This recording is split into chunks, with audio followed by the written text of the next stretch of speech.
Out of the blue, as it usually does, Rockstar revealed the cover art for Grand Theft Auto 6. For some, it was the long-awaited news that pre-orders would begin on June 25th, and at least some indication that more news, and perhaps Trailer 3, my beloved, would finally arrive. For others, well, it's box art in the most generic sense of the word. Familiar faces, familiar places, yada yada yada. However, for long-running fans, it felt comfortable, familiar, and yet almost encompassing the entire 3D history of the franchise. Some aspects felt like clear callbacks, others seemed to mirror characters and their roles from previous titles. Structurally, it mostly resembles Grand Theft Auto 5, but with a modernized version of Vice City's color palette. It's a callback in many ways, but also forward-facing, and it indicates everything you can look forward to in Grand Theft Auto 6. So, let's break down every single panel and their significance, starting with the top left. The Sea Sparrow. Neither bird nor fish, but if you blinked, you might have missed it in the first and second trailers. The Sea Sparrow from Grand Theft Auto Online makes the jump to GTA 6, but more importantly, it occupies the coveted aircraft spot. Where it diverges from its past contemporaries is its ability to land on water, a recurring theme in the cover art. Don't let its lightweight design fool you though, as it packs more than enough firepower for gun running and other potentially dangerous activities. Lucia and Jason. You're supposed to be getting out. What's your name? Jason Duval. I seen you here before. You might have. The two leads of the story, looking dead serious and more than a little dramatic, especially with the gun placement in the top center. Besides reinforcing one of the main themes of the story, their relationship and any resulting trials it faces, it also departs from Grand Theft Auto 5 in an interesting way. While Michael, Trevor, and Franklin had dedicated panels, Lucy and Jason both occupy the one.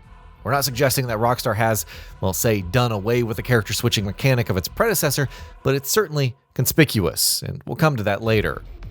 The Principe Alvino V1. Another cover art tradition featuring a high-speed bike in the top left corner.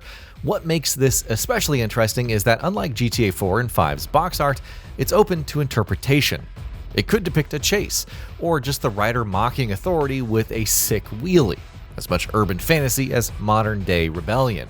But what's more, it looks like the Principe Alvino V1, a sports bike that Jason is riding in a screenshot from last year. The overall aesthetic, well, it's different of course, but that should serve as a hint to the kind of customization that you can expect. The Empire Business. Shifting down towards the middle right panel, we see Ike, a new character who came up from the streets and built a quote-unquote legitimate empire centered on real estate. Music labels like Only Raw Records, and more. In a way, Ike is a foil to Sonny Forelli and Ricardo Diaz, both on the cover art for Grand Theft Auto Vice City. The former sought to get into the illegal business, while the latter became the city's de facto tyrant.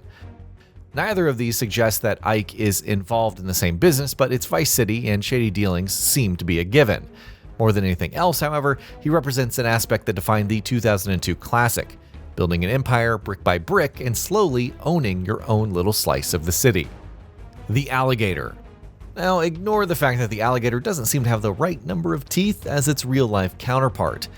The last time an animal was on the cover was with Chop from Grand Theft Auto 5, and while it's easy to just point to it as the most iconic creature associated with Leonida, for good reason too given its memorable appearances, you have to wonder if there's some deeper meaning.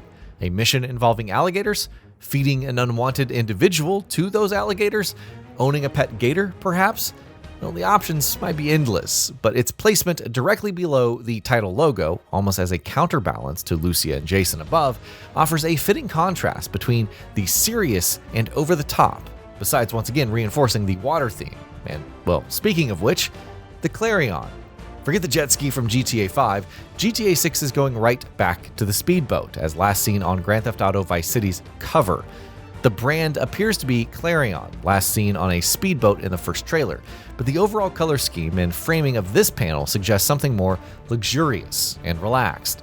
A social activity among individuals, topped off with a flamingo that practically embodies Vice City next to the gator, of course. And, well, of course, 3 for 3 on the cover's water theming. Heist Central. All of these implications of crimes are well and good, but GTA 6's cover makes no bones about actual heists set to go down. As a callback to the Blaine County Savings bank robbery from GTA 5, we see bank robber and key cast member Raul Batista getting ready to don a mask and rob the Cienfuegos National Bank, which could very well be the prelude to the heist with Lucia and Jason from the second trailer. So while there's plenty of open world chaos, Rockstar also promises a hefty amount of structured criminal activities, well, just like in GTA 5. Luxury driving. Once again, it goes back to what the money from all those crimes can buy. GTA Vice City had its luxury car in the middle right. GTA 6 places it in the bottom left. And though we don't yet know the exact brand and model, it looks to be Lamborghini inspired. What better way to cruise down Leonida's take on Ocean Drive in style, especially for a night out on the town? The power couple.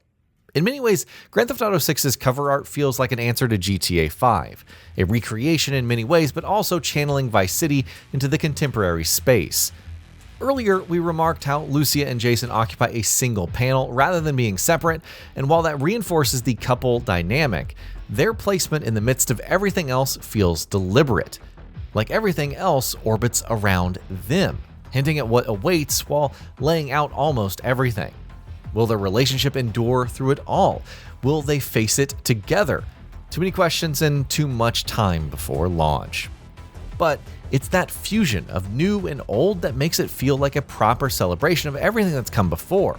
You can't help but feel that the cover art is deliberate in that aspect, though we have no idea how much of that will come into play during the actual gameplay. Nevertheless, if you're venturing for luxury, crime, danger, or the unexpected, Rockstar's message is clear. Welcome to Leonida.